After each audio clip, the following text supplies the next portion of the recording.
ನಮ್ಮದು 12 ಬ್ರಾಂಚ್ ಇದೆ. ನಮಸ್ತೆ ಗೆಳೆಯರೆ. ನಮಸ್ತೆ ನಮಸ್ತೆ. ಒಂದ್ ನಿಮಿಷ ರೀ. ಪಾಪ ಇವ್ರು ನೋಡಿ, ಇವರೆಲ್ಲ ನಮ್ ಕನ್ನಡದವರು. ಏನಪ್ಪ ಹೆಸರು? ಸಂತೋಷ್ ಪೂಜಾರಿ. ಅಪ್ಪಿ ನಿನ್ನ ಹೆಸರು ಏನ್ ಬಂದಿರೋ? ರಘು ನಾಯ್ಕ್ ಬೋಳಂಬಳ್ಳಿ. ಇವರು ಈ ಬೋರಿವೆಲೆಯಲ್ಲಿ ಅಚೀಜಾ ಹೋಟ್ಲ್ ಇದೆ, ಚಂದಾವರ್ಕರ್ ಲೈನಲ್ಲಿ ಅಚೀಜಾ ಹೋಟ್ಲ್ ಅಂತಿತ್ತು.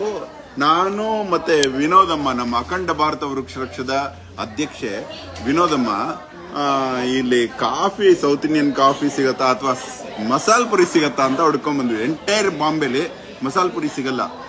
ಬೆಂಗಳೂರು ಮಸಾಲ್ ಪುರಿ ಅಷ್ಟು ಒಳ್ಳೆ ಫಾರ್ಮ್ಲಾ ಇಲ್ಲಿ ಸಿಗೋದಿಲ್ಲ. ಆದ್ರೆ ಈ ಹೋಟ್ಲಿಗೆ ಬಂದಾಗ ಇಲ್ಲಿ ಈ 3 ಜನ ನಮ್ಮನ್ನ ಗುರುತಿಡಿದ್ರು. ಈ ಹೋಟೆಲ್ ಒಂದು ಸ್ಪೆಷಾಲಿಟಿ ನಿಮಗೆ ಹೇಳೋಣ ಅಂತ ಫೋನ್ ಮಾಡಿದೆ. ನಾವು ಪ್ರಕೃತಿ ಪ್ರಿಯರು, ನಾವು ನೀರನ್ನ ಖರೀದಿಸೋದಿಲ್ಲ, ನೀರನ್ನ ಯಾವುದೇ ಫಾರ್ಮಲ್ಲಿ ಇರಲಿ ಕುಡಿತೀವಿ ಅಂತ ಪ್ರತಿಜ್ಞೆ ಮಾಡಿದೀವಿ ನಮ್ಮ ಗುಂಪು. ಹಾಗಾಗಿ ನಾನು ಸಾದಾ ನೀರು ಕೊಡಿ ಅಂತೀನಿ ಹೋಟ್ಲಿಗೆ ಹೋದ್ರೆ. ಆದರೆ ಇವ್ರ ಹೋಟ್ಲಲ್ಲಿ ಸಾದಾ ನೀರಿಲ್ಲ, ಈ ನೀರೇ ತಗೊಳ್ಳಿ ಅಂದರು. ಆದರೆ ನನಗೆ ಬೇಡ, ಹಂಗೆ ನೀವು ಖರೀದಿ ಮಾಡೋದು ಬೇಡ, ನಾವು ಖರೀದಿ ಮಾಡೋದು ಬೇಡ, ನೀರನ್ನ ಖರೀದಿ ಮಾಡಬಾರ್ದು ಅಂದೆ. ಅದಕ್ಕೆ ಅವ್ರು ಹೇಳಿದ್ರು, ನಮ್ಮ ಹೋಟೆಲಲ್ಲಿ ಒಂದು ಸಿದ್ಧಾಂತ ಇದೆ ಸರ್, ಕಸ್ಟಮರ್ಗೆ ಒಳ್ಳೆ ನೀರು ಕೊಡ್ತೀವಿ, ಆದರೆ ದುಡ್ಡು ತಗೊಳ್ಳೋದಿಲ್ಲ, ಹಪ್ಪಳನೂ ಒಳ್ಳೇದು ಕೊಡ್ತೀವಿ, ದುಡ್ಡು ತಗೊಳ್ಳೋದಿಲ್ಲ ಅಂತ. ಈ ಹೋಟ್ಲಲ್ಲಿ ಹಪ್ಪಳ ಮತ್ತೆ ನೀರು ಫ್ರೀ. ಈ ಸಿದ್ಧಾಂತ ಅಚೀಜಾ ಅಂತ ಹೋಟ್ಲ್ ಅಂದ್ರೆ ಸುಸ್ವಾಗತ ಅಂತ.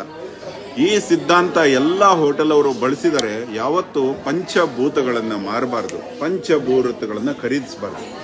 ನೀರು, ಮಣ್ಣು, ಅಗ್ನಿ, ವಾಯು, ಆಕಾಶ ಇವೆಲ್ಲ ದೇವರು ನಮಗೆ ಕೊಟ್ಟ ಬಳುವಳಿ. ಭೂಮಿ ಮಾರಾಟ ಆಗಿ ಇವತ್ತು ಭೂಮಿಯಲ್ಲೇ ಹೂತು ಹೋಗ್ತಾ ಇದೀವಿ ನಾವು. ಭೂಮಿ ಖರೀದಿಸೋದ್ರಲ್ಲೇ ನಮ್ಮ ಜೀವನ ಹಾಳಾಗ್ತಾ ಇದೆ.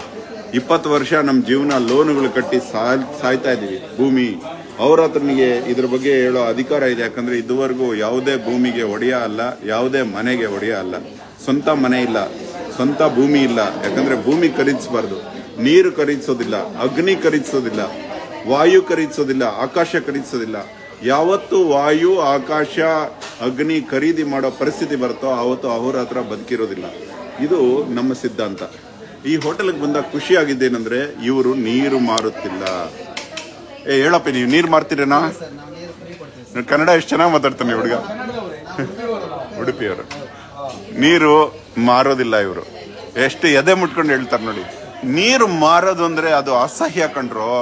ನಮ್ಮ ಭಾರತದಲ್ಲಿ ನೀರು ಕೇಳಿದ್ರೆ ಮಜ್ಜಿಗೆ ಕೊಡ್ತಿದ್ರು. ಯಾರ ಮನೆಗಾದ್ರೂ ಹೋಗಿ ನೀರು ಕೇಳಿದ್ರೆ ಮಜ್ಜಿಗೆ ಕೊಡ್ತಿದ್ರು ಫ್ರೀಯಾಗಿ.